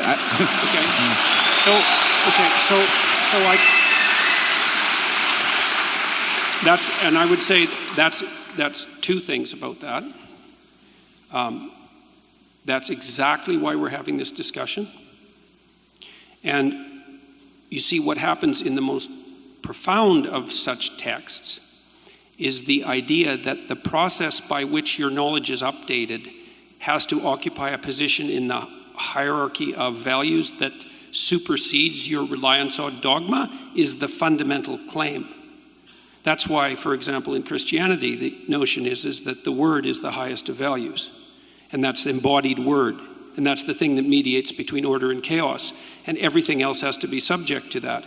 And I would say that's not a claim that's unique to Christianity. So, for example, okay, no, I think because we're being told we're out of time here, so I want to give Sam his reaction to that as well, and then we'll move on to Q&A. Well, I'm tempted to just ask Jordan a question here. I mean, it's hard to know what to save for tomorrow night, but I feel like we've got 3,000 people sitting here who would really like an answer to this question.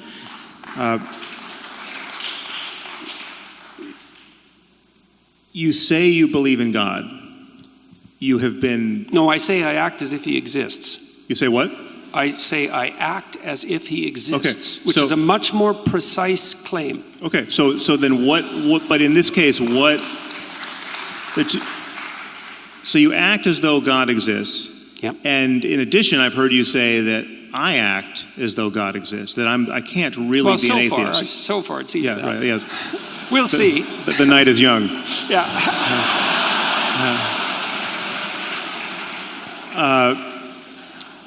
So in that sense, I'm not really an atheist. I've heard you say this. So that well, some of you is.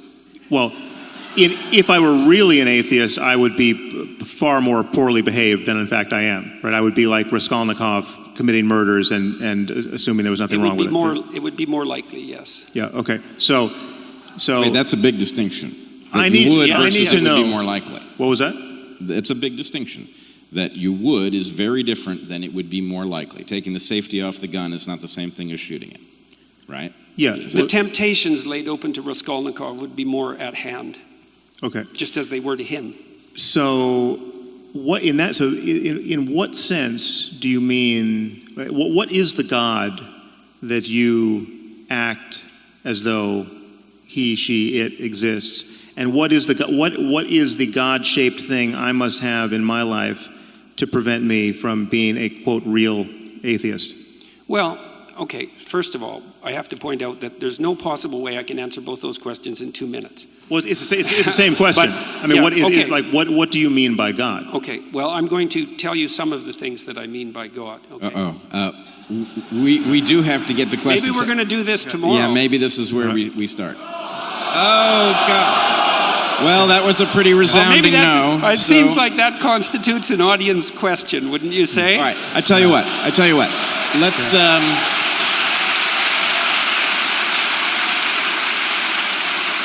let's do this, but let's be deliberate about time. Okay. Well, I'm going to read some things that I wrote because it's so complicated that I'm not sure that I can just spin it off the top of my head, and so you'll have to excuse me. So, and what I'm going to do is sort of paint a picture by highlighting different things. So now I already made one point here. I made the point that part of the conception of God that underlies the Western ethos is the notion that whatever God is expressed in the truthful speech that rectifies pathological hierarchies. And that isn't all it does. It also confronts the chaos of being itself and generates habitable order. That's the metaphysical proposition. And that's best conceptualized as at least one element of God. And so I would think about it as a transcendent reality that's only observable across the longest of time frames, the longest of iterated time frames, to your point. So here's some propositions, and they're complicated, and they need to be unpacked. So I'm just going to read them, and that'll have to do for the time being. So God is how we imaginatively and collectively represent the existence and action of consciousness across time, as the most real aspects of existence manifest themselves across the longest of time frames, but are not necessarily apprehensible as objects in the here and now. So what that means in some sense is that you have conceptions of reality built into your biological and metaphysical structure that are a consequence of processes of evolution that occurred over unbelievably vast expanses of time, and that structure your perception of reality in ways that it wouldn't be structured if you only lived for the amount of time that you're going to live. And that's also part of the problem of deriving values from facts, because you're evanescent and you can't derive the right values from the facts that portray themselves to you in your lifespan, which is why you have a biological structure that's like 3.5 billion years old. So God is that which eternally dies and is reborn in the pursuit of higher being and truth. That's a fundamental element of hero mythology. God is the highest value in the hierarchy of values. That's another way of looking at it. God is what calls and what responds in the eternal call to adventure. God is the voice of conscience. God is the source of judgment and mercy and guilt. God is the future to which we make sacrifices and something akin to the transcendental repository of reputation. Here's a cool one if you're an evolutionary biologist. God is that which selects among men in the eternal hierarchy of men. So, men arrange themselves into hierarchies, and then men rise in the hierarchy. And there's principles that are important that determine the probability of their rise, and those principles aren't tyrannical power. They're something like the ability to articulate truth and the ability to be competent and the ability to make appropriate moral judgments. And if you can do that in a given situation, then all the other men will vote you up the hierarchy, so to speak, and that will radically increase your reproductive fitness. And the operation of that process across long expanses of time looks to me like it's codified in something like the notion of God the Father. It's also the same thing that makes men attractive to women. because women peel off the top of the male hierarchy, and the question is what should be at the top of the hierarchy, and the answer right now is tyranny as part of the patriarchy, but the real answer is something more like the ability to use truthful speech in the service of, let's say, well-being. And so that's something that operates across tremendous expanses of time, and it plays a role in the selection for survival itself, which makes it a fundamental reality. Jordan, if I can I just cut in here with one question? I'll stop with that for now. What?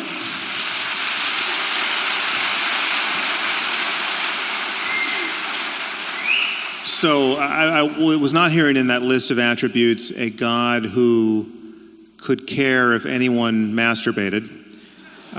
I was not hearing a God who... Depends on what else is stopping you from doing, Sam. Sorry, I missed that. I said it depends on what else it's stopping you from doing. Well, yeah, okay, so it's yeah, important to live. But seriously. It's important to do something other than masturbate. Yes. Yes, which actually constitutes a problem for many people. Which is harder than it sounds. Yeah.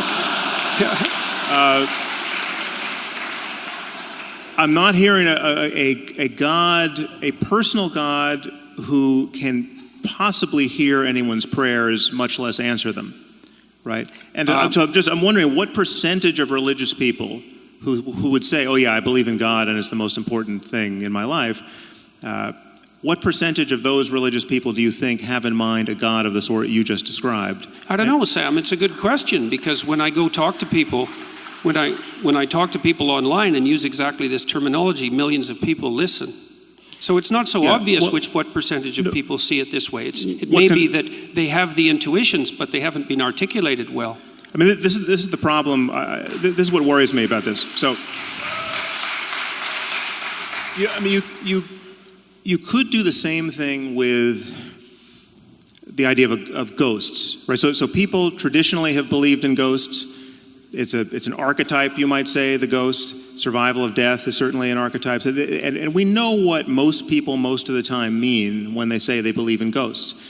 And I say, I don't believe in ghosts. And you say, no, you do believe in ghosts. Ghosts are your relationship to the unseen. That's a ghost.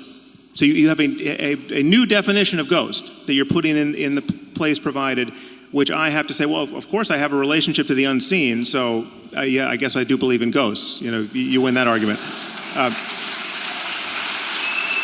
But that simply isn't what most people mean by a ghost. Most people but you mean... can't use that simplified argument about my conception of ghosts as an analogy for the propositions that I just put forward. This is what I see you do. I mean, maybe you have more to say on the topic of God, but this is what I hear you doing with God. You have defined the God that most people believe in, and we know this is the God that most people believe in. I was asked what God I believed in. I'm asking you what percentage. Yes, but you by shifting the definition, you have robbed the noun, the traditional noun, of its traditional meaning, and you're imparting to people a sense. Wait a second, people. I'm not so sure. What do you mean by traditional meaning? Look, it's one of the elemental claims in the Old Testament is that you're not even supposed to utter the name of God, because by defining it too tightly, you lose its essence. And so let's not be talking about what the classical definition of God is here, okay? It's a historical non-starter. Okay, and there's plenty of religions that make it... Can I check in with the audience? Is the audience all right with us continuing down this road? Okay. So can I jump in here? You're sacrificing your Q&A. So yeah, that it is at the expense of Q&A. That's what you're giving up. But I think it's probably worth it. So let me say, Sam, I do not believe in a supernatural God, but the God that I heard Jordan just describe, I do not have any difficulty understanding why he might care if you masturbate, and I also don't have any trouble figuring out how he might answer prayers. Well, tell me more then. Well, I can tell you how a prayer might be answered. Okay, but these are it's specific, so you could let me do that. It'll be interesting. So I'm not Jordan. We've not talked about this. If I heard an answer from him that actually would satisfy me as to what the mechanism of action might be, that'd be pretty interesting. And if he can tell me what I heard, I think it would suggest that we're not just making up stories here. Okay, so you might like this, maybe not, but, well, it's possible. Okay, so imagine that, so let's imagine that hellish situation that you laid out. Okay, but let's put the extra twist in it, because one of the things that we both decided, I think, was that you also have to build in the intent into that. So let's say the hell that we're talking about isn't the victim of the terrible massacres that you laid out in the jungle story, but a perpetrator. Okay, so someone who's actually acted in a malevolent manner, truly malevolent manner. Okay, or maybe perhaps we wouldn't have to take that extreme case. We could say, well, perhaps you've decided that, any of you, you've decided that you've seriously done something wrong. Okay, and that you want to get away from hell. You want to make things better. Okay, so here's an exercise you can try. So what you do is you sit on the edge of your bed and you say, okay, what I did was wrong. And you have to really believe this, right? So you've thought about it. It's killing you. It's killing you. So now you're penitent and you're confessing, let's say. And you're confessing to yourself as much as to anyone. And you say, I really want to know what I did wrong, and I really want to know what I could do to put it right. And I'm willing to accept any answer that will manifest itself to me. You try that. See what happens. Well, that's a prayer that will be answered, and it won't be answered in the way that you want it to be answered. I can bloody well tell you that. Okay, but that... Well, what are you communicating with when you do that? What are you communicating with when you do that? No, that is something that is a process that I'm familiar with. It doesn't require any supernatural explanation, and it certainly doesn't require that we imagine that any of our books were dictated by the creator of the universe. I didn't say that it required any supernatural explanation or that it required the book. I was asked to provide an instance of prayer that worked, and that's what I did. I didn't do anything other than that. That's fully understandable in terms of human psychology. And it's not understandable because we don't know where the answer comes from. Well, we don't know where anything comes from. That's true. Yeah. Okay. So yeah, but that doesn't open the door. I mean, one thing we can know with absolute certainty is that whoever wrote the Bible didn't know either, and there's many other things he or she didn't know, like everything else we know scientifically, right? It's not so obvious what people know and what they don't know. No one even knew the brain was involved in any of this. Right. So yeah, but they probably knew about as much as we do about how the brain was involved in it. But we've already established in some tenuous way that things that nobody understands could have evolved into these stories in some way that would be useful, but nobody knew what they were writing when they wrote it. Right. The problem is that you can. So again, this has been focused through the lens of your attachment to Christianity largely, but Hinduism is a completely different set of stories, right? And many of them, the logic, the emotional logic, the psychological import, many of them have the opposite valence from any Christian story you would tell. The whole notion of, like, for instance, the whole notion of good and evil, right, which has such primacy. I mean, you talk about religion being deeper than ethics because ethics just deals with right and wrong, and religion deals with good and evil, right? At bedrock, okay? Good and evil do not have the same meaning in the East. Buddhism and Hinduism do something very different with good and evil. I'm willing to accept your definitions of good and evil for the current argument. The truth is, there's just not even, evil is just ignorance on some level. It's just, evil is just You haven't met any real evil people if you believe that. Well, okay, so then all the Hindus and Buddhists are wrong about this. That's a possible claim. I'm just saying that there's over 1 billion people who have a religious system of stories from which they derive all kinds of meaning, to which they're mightily attached, to where we could play the same game of archetypal interpretation and valuing, and yet the cash value with respect to good and evil is irreconcilable with what you get from Christianity. But it doesn't have to be interoperable, right? Well, but the point, my point is, we live in a reality. Presumably, Hinduism is also useful as a set of heuristics for Hindus. And if Hinduism, as a matter of doctrine, and as a matter of the interpretations of the heuristics by the devout in both systems, if Hinduism and Christianity are irreconcilable, right, then there must be a deeper level of reality that explains why they both work, that can't be reducible to Christianity being true or Hinduism being true. Right. Yeah, look, Sam, there's absolutely nothing wrong with that objection. So this is one of the immense problems, obviously, that actually leads down the road to the kind of nihilism that you were objecting to in the moral landscape. It's like one of the things that Nietzsche said that's very much apropos to this, is that, it's one thing to have your belief system shattered by the observation that there are other belief systems that are incommensurate, that seem to have equal utility. So but it's even worse is that once you make the observation that there are other belief systems that have equal utility, then it can shatter your belief in belief systems themselves. And then you're in the postmodern nihilist landscape, and that's a big problem. Or you could just be in a more fundamental landscape that subsumes both of those belief systems. That's fine. Let's hope that can happen. Yeah. But I would say that's the landscape that I'm trying to pursue. Now, you said that that I've been approaching this, say, from a Christian perspective in this dialogue, and to some degree that's true, but there are reasons for that. But I would also say I'm also doing what you recommend doing. Because in Maps of Meaning, for example, because you said, well, what about this problem of multiple interpretations of the text? You wrote Maps of Meaning. What's that? You wrote Maps of Meaning. I wrote the moral landscape. I'm sorry. I must have missed. Sorry. I misspoke. That I'm was starting confusing. I'm starting to get tired. But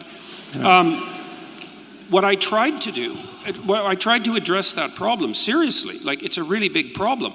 It's the problem of multiple interpretations. It's the postmodern problem. Is that there's an infinite number of potential interpretations. Okay, so so what do we do about that?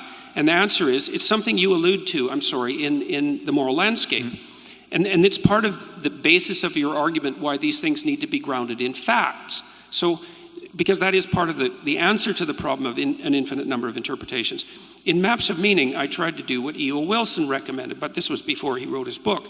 I tried to use a consilience approach. So I looked at multiple religious systems. I looked at Christianity. I looked at evolutionary biology. I looked at philosophy. I looked at neuroscience. And I looked at the literature on emotion and motivation and the literature on play that was very nicely delineated by Piaget. And I tried to see where there was a pattern that repeated across all dimensions of evaluation, which is exactly what you do, for example, when you use your 5 senses to detect something real in the world. And that's what Wilson recommended, was a consilience approach. And so my proposition was, if it manifests itself here and here and here and here and here, 6 places, and it's always the same pattern, then the probability that that pattern exists independent of my delusional interpretation is radically decreased. Yeah, my claim, however, is that many of these things don't repeat. In fact, they're flipped around completely based on different religious assumptions in different cultures. And again, I would just argue, we can table this for another discussion. I was trying to dispense with those. But I'm just saying something as fundamental as evil doesn't run through all these cultures and all these religious traditions. Then how can you make the claim that everyone would agree with your description of what constitutes bad in the beginning of the moral landscape? It would be, it's not evil in the sense that there's bad and good, there's better and worse. There's better and worse. Sam, there's either universal moral intuitions or there aren't. Which is it? Yes, no, but evil. Are some moral intuitions universal? Yes, no, I would think, listen, we are just human beings, right? We're human beings first, before we're Hindu or Buddhist or Christian. We all get indoctrinated into the religion of our parents. This is an artifice that's laid on top of something far deeper. That should be obvious. We're trying to get down to what's deeper. Okay, so there may be some moral universals. Sure, I think. Okay, Jordan. Is it possible that there are some moral intuitions that are highly specific to particular traditions and wouldn't translate over to others? Yes. It's highly probable, because there would be environment-specific adaptations, like the environment-specific tool use of chimpanzees. Right. Or maybe it's not even the environment. Maybe it's the self-consistency of the belief pattern in question. So I would put that in the broader environment. It might be a consequence of the particularities of that culture. There would be things that, look, think about it like languages. Like many, and this is kind of an answer to the problem that you laid out, which is a real problem. I'm not trying to deny the problem. If you look at, there's a lot of languages. Lots of languages. Look at how different they are. It's like, yeah, at some levels of analysis, they're fundamentally different. And at other levels of analysis, they're fundamentally the same, which is how we know that they're languages. And you could say, well, there's a very large number of stories. It's like, yes, there are. But the fact that there's enough commonality across the class of stories, the set of all possible stories, so that we can identify what constitutes a story. And I would say that there's enough commonality across the set of all possible good stories that we can say, well, here's a canonical good story, which is, by the way, what you do at the beginning of the moral landscape. Because you say, this is horrible, this is good. We should move from what's horrible to what's good. Say, yes, you've taken a fragment of the universal story and you've made it the axiom of your moral system, which is what you should do. But the claim that I think is not helpful, even though I understand it, is that that's purely a claim of unmediated fact. It's like, no, there is no unmediated fact. There is, yes, even facts aren't unmediated facts. I mean, you can't judge something to be factual without presupposing the validity of certain intuitions, like that causes precede events, or causes precede their effects, and those intuitions could be wrong. I mean, we could live in a teleological universe where everything's getting pulled into the future by some kind of attractor, right? And our notion of causation is totally backwards. That remains to be discovered, and we would use other intuitions to make that discovery. But again, you do pull yourself up by your bootstraps, and that there's no branch of science or mathematics or anything fundamental, logic, that can get away from that. Right. Well, and that's another place. But given that picture, that doesn't render all intuitions equally respectable. Absolutely. Right? Someone says, well, I happen to have an intuition that Joseph Smith saw those golden tablets and they were, and Mormonism is true. That's not the sort of intuition we're talking about here. Your intuition doesn't grant you insight into history. What we could say, and this would be an elaboration of Bret's point, is that moral intuitions of the sort that you're describing have different zones of relevance. So there's some things that would only work as an intuition in very delimited areas of time and space, let's say. There's a hierarchy of moral intuitions, and the more profound the intuition, the more it works as a universal truth across context, just like in a scientific truth. So scientific truth is more profound. This is why the postmodernist readings of Thomas Kuhn are wrong, is that the idea that protons are real is really fundamental, because no matter what span of time and space that you pick, you're going to encounter protons. It works everywhere. And then with moral intuitions, let's say, or moral a prioris, you have the same issue, is some of them are so delimited that they only work here and now. And those are sort of impulsive, low-level intuitions, a whim even. But some of them are really, really deep. The ones, for example, the one that orients you to make the claim that you made in the moral landscape, that the hellish story is bad and the heavenly story is good, right. I would say that's one of the deepest, most context-independent moral intuitions, which is kind of the claim you make, except you claim that it's a fact. And again, back to my fundamental concern here in the difference, with respect to the difference with how we talk about these things, to call that thing God is fine. That's a God I have no problem with, right? But that's not how most people most of the time are using the word. And there's something misleading about that, and that worries me. Yeah, well, if the claim that you're making is that we're all deeply confused about the nature of divinity and ultimate reality, it's like, clearly. Well, another thing we agree on. I also don't disagree. Look, I've never made the claim that what I'm talking about is like what other people are talking about. I mean, it is in some ways, but I've not made that claim, so I don't see why that's a justifiable criticism. It's like... Well, no, it's a criticism with respect to the very likely effects of communicating in that way. Because I see the results of that communication. It's a little bit, I mean, this is going to sound more invidious than it is, but this is the kind of thing that I get into with Deepak Chopra. Yeah. Deepak and I agree about a lot. I think it's more invidious than it sounds, actually. Yeah. Well, you're not wearing rhinestone glasses. If you graduate to that, we'll have more of a problem. But Deepak clearly wants to let his audience believe that everything they're into is on some level justifiable by his reading of quantum spookiness, right? Yeah. So you know, if you want to go out and just buy a lot of crystals and think they're going to heal you, it has something to do with the quantum nature of reality. Absolutely nothing like me. No, but I think Deepak could say, if I got his back to the wall, Deepak could honestly say, listen, I've never said anything about crystals, right? I'm not selling crystals. I've never said they work, but it's the way in which he's failing to make the clear differentiation. The fact that it takes you 20 minutes to admit that a lot of the Bible is filled with barbaric nonsense. I don't think it took me 20 minutes to admit that. Well, we'll go to the tape on that. These things matter. These things matter.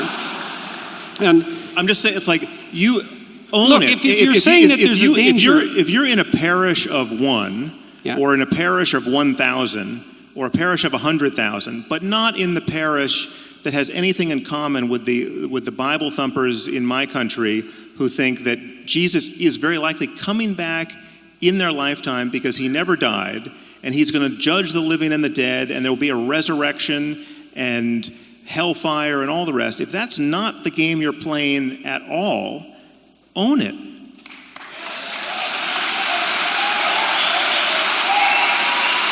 Why are you all applauding about that? It's like, what do you mean own it? It's like, I already made my claim. It's like, I'm not playing a religious fundamentalist game. So what's all the applause about? So I don't understand that. And own it, it's like, I was as clear as I possibly could be when I delineated my answer to the question. People say, well, what do you mean by God? Someone once asked you if Jesus was resurrected. You want a 1-second answer? But no. Well, forget it, man. Jordan, wait a minute, hold on. I think we can actually. This is a complicated one problem. second. No, I mean, I don't want to end on a note of acrimony. But someone once asked you whether you thought Jesus was literally resurrected, and you said it would take me 40 hours to answer that question.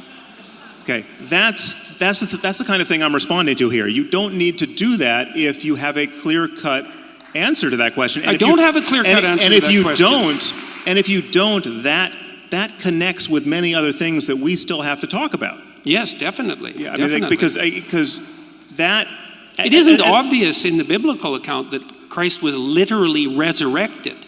So it's not simple. This is not simple. No, but if the question is, do you think let's put it probabilistically. I mean, anything's possible. I'll tell you that it's possible that he was physically resurrected. I mean, it's even possible. But wait a second, I didn't with respect say to quantum that he mechanics. was.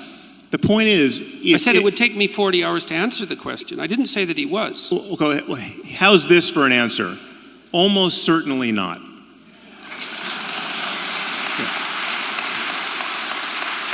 What's wrong with that answer? You want? I think I know what's wrong with that answer.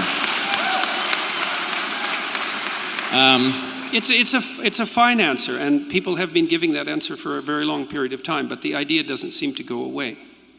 Okay, but that's evidence of what exactly? I don't know. Okay. Well, I can tell you one thing it's an evidence of. There's a deep idea. Let this be the doorway to our next 3-hour conversation. Sure, sure. So we have 10 minutes left. Okay. Well then, let's answer that question in 10 minutes. So wait, I want you to trust me here. You for whatever reason decided I should moderate, so I want you to trust me. For one thing, you have been doing yeoman's work. Sam, I really would like to answer that question. But I'm trying to figure out. People seem to think that I'm trying to evade the question. It's like, I'm not evading the question. I'm trying to figure it out. People have been arguing about this for 2,000 years. It's like it's not simple. But that's a symptom of the effect of religious dogmatism for 2,000 years. No, it's not. Okay, It's partly a symptom of that. It's also partly a symptom of the idea. The resurrection of Jesus is clearly an important question, but you've raised a much bigger and more pressing question for the audience, which is whether or not God cares whether they masturbate. So I actually think if we pursue that answer, that we will actually wrap this up in a way that... You yes. want to end this on masturbation? I think we owe it to them, too. Okay. So, give me a little leash. The floor is yours. Okay, great. How did I end up here? All right. So here's the question. Let's just figure out if we can determine why God might care if you masturbate, right? So let's suppose that we have a story, a heuristic of some kind that stands in for something. And the story is God is watching. He sees you always. He doesn't want you masturbating, so don't you dare. What happens? What happens? Yeah. Well, it's a rather ineffectual You sure? idea. Yeah. Well, I mean, You don't think that story prevented lots of people from masturbating? Well, no, but I think the reality was that you had people masturbating and feeling terrible about it, and you had a whole layer of sexual neurosis that got grafted onto human psychology unnecessarily. Okay, I mean, Christianity has a certain typology of sexual hang-uppery, which the tantrics don't have. So if I understand you correctly, you are agreeing that a certain number of people will have masturbated. Some of them joined the priesthood and raped little boys. I mean, that's all let's of a piece. Not go there. Yeah. Let's stick with the topic. So a certain number of people will have masturbated. They will have thought. Honestly, it's the same topic. I mean, the taboos around masturbation, the taboos around sexuality prior to marriage, the taboo around divorce, all of the taboo around out of wedlock birth. The ideal of celibacy in the priesthood, all of that is just a diabolical machine of needless sexual conflict and misery. No, hold on. But yes, okay. You have to take diabolical out of there. How's the whole flood of pornography thing working out for you? I will grant you that there is some interpretation that takes supernatural principles and magic and otherworldliness out of the equation here that gets you some wisdom in the heuristic. Yes, if you're masturbating all the time, you're not satisfying your monogamous relationship with your wife or husband. We don't even need to go there. You're not procreating, and we want children. Let's just agree that a certain amount of masturbation was prevented by that story, which made people fear the consequence of them engaging in it, which would result in, I'm pretty sure, less masturbation, which means that in seeking a release, which we are physiologically programmed to seek, one might end up looking in a more urgent fashion for a mate. Right. So right? it's are we going to enforce monogamy? Is that no. So look, I'm trying to take you somewhere. I think there is a way that we can rescue some important part of what both of you are saying that can now be reconciled, and then there's a bitter pill for each of you.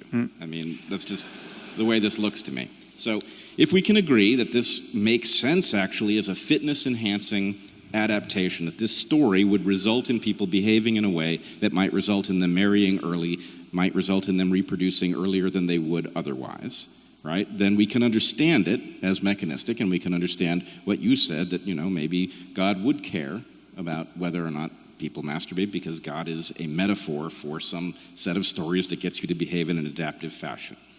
But the point for you then would be that Sam is arguing, with reason, we can decide whether or not to employ this story at this moment, whether it's a good idea for us to urgently reproduce as quickly as possible, which, for example, increases the size of the population of the planet, whereas delaying reproduction keeps the rate of population growth down and might be a better choice for a moment in history when we have 7.5 billion people on the planet. So, in some sense, what I think I see is The religious story itself makes some kind of sense if you adhere to it in a manner that you are obligated and have no tools with which to question it, then you will miss the fact that at this moment you might want to throw that story out. But the problem is it doesn't make, and this is a problem with these heuristics in general, it doesn't make sense for the right reason, and that's why it's not a reliable guide given other changes in the world. With everything changing, you want to be making sense for the right reason. You don't want it, so useful fictions have to be retired at a certain point. Useful truths stay true. I mean, because they're based on your engagement with reality. And so to take your point about pornography, which I think is totally valid, you could have a completely rational conversation in terms of human psychology and sociology and what you want society to look like about the corrosive nature of pornography, right? That's not, you don't have to be a Victorian prude to worry that there might be something wrong with the infinite availability of pornography to 13-year-olds and above, right? I mean, that's I don't know what generation of human beings we're raising in the current environment. It's quite worrisome, actually. But again, you don't have to invoke mythology to do that. And I would say the temptation to invoke mythology, to say, well, you actually, So how do you do it? Poseidon really gets pissed off when you masturbate. How do you do it? How do you do it? We don't have a mechanism. We have no mechanism for controlling that. Talk about the effects moment. on human relationships and your own mind and your own intention and the way you view other people. Sam, and that notions barely of works beauty. for sex ed. It barely works for condom education. What was it that? barely works. Like those sorts of educational interventions to stop that kind of fundamental behavior have very little effect. People aren't nearly as amenable to behavioral changes as a consequence of rational educational interventions as you might hope. I mean, and that's part and parcel of very broad clinical literature. They're not as amenable to dogmatic intrusions either. I mean, they are, and that might be a problem. And there are problems with that. Well, no, because they're, again, this is just. Like the terror of God in that situation. The problem is that even if you could make the case that a dogmatic attachment to one or another religion was better, all things considered, than being secular, truly secular and truly rational, right? It's vulnerable. It's vulnerable to every next thing we find out. I mean, that's why it's like, you could have said, if you go back, 200 years before the germ theory of disease, you could have said, well, all of these dietary taboos and taboos around, hand washing and foot washing, it's actually very wise. The wisdom of the germ theory of disease was sort of built into our scripture, and people were there was a kind of differential level of survival based on those who really adhered to these practices and those who didn't. Okay, but it's blind to the actual variables, like there's nothing special about shellfish necessarily, or there's nothing special about pork necessarily, or whatever the example is. And once you get the actual variables in hand, then the whole edifice comes crashing down, and then you really just want to understand the variables that work. Look, I don't know if the whole edifice comes crashing down, and it isn't clear to me that you want to claim that, because one of the things you did say in the moral landscape, and I think this is associated with your interest in spirituality, is that there is some baby mixed in with the bathwater.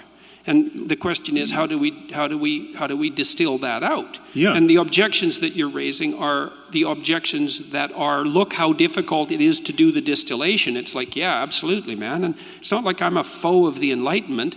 I think you Enlightenment types, and I put Pinker in the same camp, radically overestimate the degree to that was a casus sui. It's like everyone was barbaric and superstitious until 1750, and some miracle occurred, and now we all became enlightened. Like there was a lengthy developmental history clearly of we that. all haven't. I mean, this is hence our complaining about the problem. And most of the world hasn't had the Enlightenment yet. True. On some level. Look, I'm no foe to the Enlightenment, but I think that it had a lengthy developmental history that is radically underplayed by the people who ground it purely in rationality. It's clearly still developing. My point is, we should be able to agree that having a worldview guided by a continuous, honest engagement with reality insofar as we can apprehend it is better than having a worldview solidified or anchored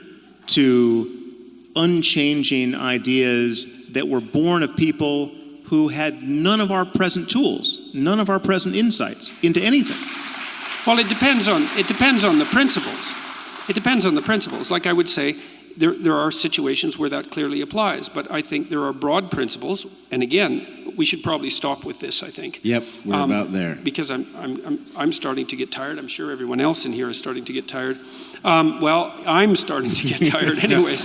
And I mean, there are principles, there are higher order principles of the sort that I described that you also appear to rely on in the moral landscape, the idea of these profound moral intuitions. Yeah. And so that's what I'm after, is what are these profound moral intuitions and what is their source? And like, I'm also perfectly willing to make the claim, and have in fact in detail, that these moral intuitions, see, this is a place where we differ a little bit. It's like, and maybe we can go here tomorrow night.